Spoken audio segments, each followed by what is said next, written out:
Vamos analisar este incêndio com o nosso convidado Duarte Caldeira, presidente do Centro de Estudos e Intervenção em Proteção Civil, que se junta a nós por videochamada. Boa noite e obrigada pela participação.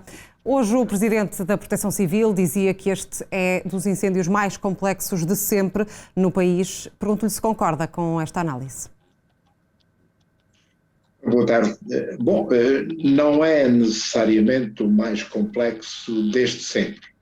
Eu recordo que 2003, 2005, o país foi palco de incêndios gravíssimos de enorme complexidade, na sequência de ondas de calor que chegaram a atingir 17 dias seguidos, com temperaturas de 35 e 40 graus, mas é seguramente, pós-2017, o mais grave incêndio que ocorreu no país desde então. E nesse contexto, tendo em consideração que ainda até agora não houve qualquer outro incêndio com estas características, com esta gravidade, com esta severidade, é por isso que nós vimos defendendo, e hoje foi confirmado pelo Sr. Primeiro-Ministro que assim acontecerá, que terminado este período, que irá certamente até ao final de setembro, se possa fazer uma reflexão muito profunda, muito sustentada, muito serena, mas também com conclusões efetivas, visto que estamos na presença de um incêndio com dimensões anormais, com uma duração anormal, num local de enorme valor ambiental e, portanto, estão reunidas as condições à volta deste incêndio para dele se retirar as lições necessárias para o futuro. O que é que acha que falhou para que tenhamos a serra a arder há já 7 dias? Certamente que uma operação desta envergadura tem aspectos negativos e certamente que muita coisa falhou. Não é este o momento, visto que uma avaliação com essas características tem que ser feita com informação, tem que ser feita com aquilo que nós designamos a fita do tempo. E o que é a fita do tempo? É o instrumento onde é registado todas as decisões, a par e passo, minuto a minuto, que são tomadas na gestão do incêndio, os meios que foram mobilizados, as ocorrências, os feridos. Portanto, esta fita do tempo é um documento essencial para se fazer um estudo e uma análise da identificação das falhas. Mas tem-se falado muito, os autarcas locais têm denunciado alguma descoordenação e criticam a atuação inicial no combate a este fogo. Parecem justas estas críticas? Estas críticas avançam para uma possibilidade de identificação do problema principal deste incêndio, que é quando da sua fase inicial. Está demonstrado ao longo de muitos anos de experiência em Portugal e em particular nos países do sul da Europa, e permita-me abrir aqui os parênteses, não nos esqueçamos que neste preciso momento Espanha, França, Grécia estão a ser alvo, e em particular neste momento França, de incêndios tão ou mais gravosos do que este que está a ocorrer aqui, mas sem dúvida nenhuma que nós teremos que identificar na fase inicial do incêndio, porque os incêndios todos começam por ser pequenos.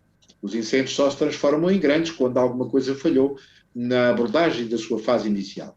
E, portanto, é muito provável, sem que daqui se possa concluir uma conclusão definitiva, que essa identificação no tempo, ou seja, nas primeiras horas do incêndio, tenha havido alguma avaliação, digamos que menos rigorosa e que da qual tenha resultado o perder-se a oportunidade de o conter na fase em que qualquer incêndio gera oportunidade para ser contido, que é precisamente nas suas primeiras horas. Nesse sentido, Duarte Caldeira, acha que o Governo já deveria ter acionado um mecanismo europeu de apoio aos meios de combate a incêndios, ou entendeu a explicação que foi dada hoje por António Costa?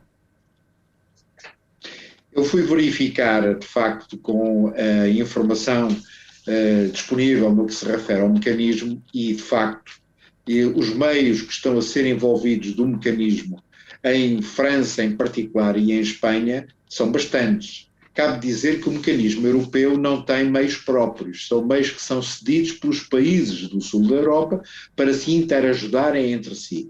Ora, estando em curso graves incêndios em França, em Espanha e, neste caso concreto, em Portugal, é perfeitamente natural que tenha sido retardado o acionamento do mecanismo europeu, porque ao contrário do que acontece em Portugal, embora estejamos na presença de um grave incêndio, é um único incêndio. Houve mais incêndios ao longo do país, mas eles foram resolvidos na sua fase inicial. Ao contrário do que está a acontecer em França, em particular, e em Espanha, onde estão a lidar com mais do que um incêndio. Creio, no entanto, que ainda assim...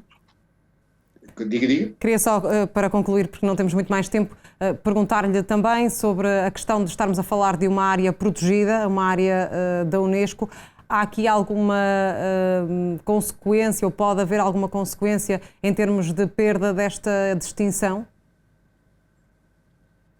Bom, isso é uma avaliação que seguramente, aliás, como é habitual, sempre que ocorrem incidentes que têm a classificação de Património Mundial pela Unesco, no pós-acidente, a Unesco faz deslocar para os locais uma equipe de avaliação para não só avaliar os danos que são produzidos no bem que foi alvo dessa classificação, como também dimensionar em conjunto com as autoridades locais possibilidades de mitigação dos danos provocados.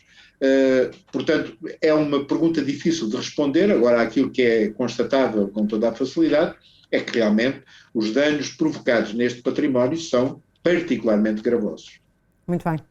Duarte Caldeira, obrigada pela sua participação no Fala Portugal. Desejo-lhe uma ótima noite. Nada, boa tarde.